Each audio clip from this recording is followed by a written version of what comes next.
निशांत कुमार और पवन सिंह के एमएलसी बनने के बाद ये चर्चा शुरू हो गई थी कि उपेंद्र कुशवाहा के बेटे दीपक प्रकाश का क्या होगा।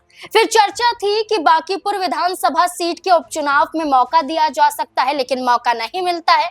इसके बाद खुद ही दीपक प्रकाश अपने सोशल मीडिया अकाउंट से एक जो मंत्रालय उन्हें मिला था, मंत्री पद मिला था, उसे रिमूव कर देते हैं। उस पद को वो मेंशन ही नहीं करते हैं अपने अकाउंट में। तो ये कहा गया कि अब न सिर्फ उनके हाथों से भारतीय जनता पार्टी ने मौका छीना है, बल्कि अब ये मंत्रालय भी छीनने वाला है। लेकिन इस बीच में ही एक बड़ा ऐलान हो जाता है और दीपक प्रकाश एमएलसी बन जाते हैं। एक मौका मिलता है, लेकिन क्या इस मौके के साथ उपेंद्र कुशवाहा और उनकी पार्टी की बड़ी जीत मानी जाए, या इसके साथ साथ एक गहरा संकट दीपक प्रकाश पर मंडरा सकता है? और यही एक बड़ा सवाल यहाँ पर बन जाता है। इसका जवाब ढूंढने की कोशिश करेंगे अपने वरिष्ठ सहयोगी अमन जी से। सर, कैसे देखते हैं, क्या लगता है कि एमएलसी तो बन गए दीपक प्रकाश, तो क्या ये जीत मानी जाए या आगे संकट आ सकता है? देखिए, बिल्कुल, और इसमें कोई दोराय की बात नहीं, क्योंकि बीजेपी ने जिस तरह से अपने एमएलसी से इस्तीफा लिया, उसके बाद में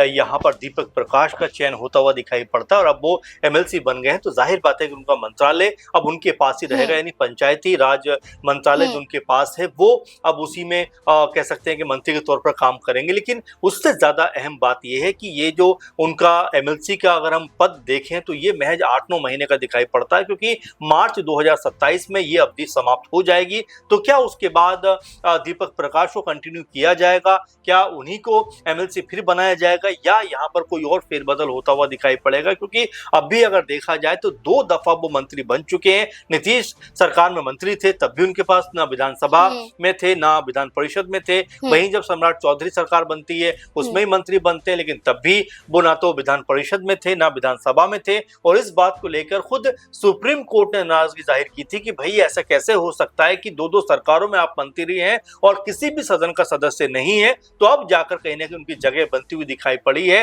अब 8-9 महीने तो आराम से गुजर जाएंगे, लेकिन उसके बाद क्या होगा, किस तरह से उनका जो कार्यकाल है वो आगे बढ़ता हुआ दिखाई पड़ेगा? क्योंकि उपेंद्र कुशवाहा ने पहले भी ये बात कही थी कि उनसे जब बीजेपी के साथ में उनकी बातचीत हुई थी तो पूरे कार्यकाल के लिए मंत्री बनाने की बात हुई थी। और इसको लेकर अब बीजेपी ने कहीं ना कहीं बता भी दिया है कि देखिए, हमने अगर कहा था तो कमिटमेंट पूरा करेंगे। लेकिन उससे ज्यादा देखने वाली बात ये होगी कि 10 महीने के बाद या 9 महीने के बाद जब भी कार्यकाल पूरा होता है तो किस तरह से यहाँ पर दीपक प्रकाश को लेकर एक माहौल बनता है। क्या वो कंटिन्यू आगे बढ़ेंगे या वहीं पे उनकी सेवाएं समाप्त कर दी जाएंगी? क्योंकि अभी भी जिस तरह आपने भी कहा कि पहले से ही ये स्थिति बनी हुई थी कि क्या वो मंत्री रहेंगे या नहीं रहेंगे, खुद वो भी कंफ्यूज थे। उन्होंने अपने सोशल मीडिया से ये तक हटा लिया था कि वो मंत्री भी हैं। तो ये बताता है कहीं ना कहीं वो खुद भी असहज थे। लेकिन अब जबकि 8-9 महीने का उनको समय मिला है तो उसके बाद क्या कुछ होगा वो देखने वाली बात होगी। और अब जो 8-9 महीने की राहत उनको मिली है, इस दौरान किस तरह का वो काम करते हुए दिखाई पड़ते हैं। क्योंकि उपेंद्र कुशवाहा कहते हैं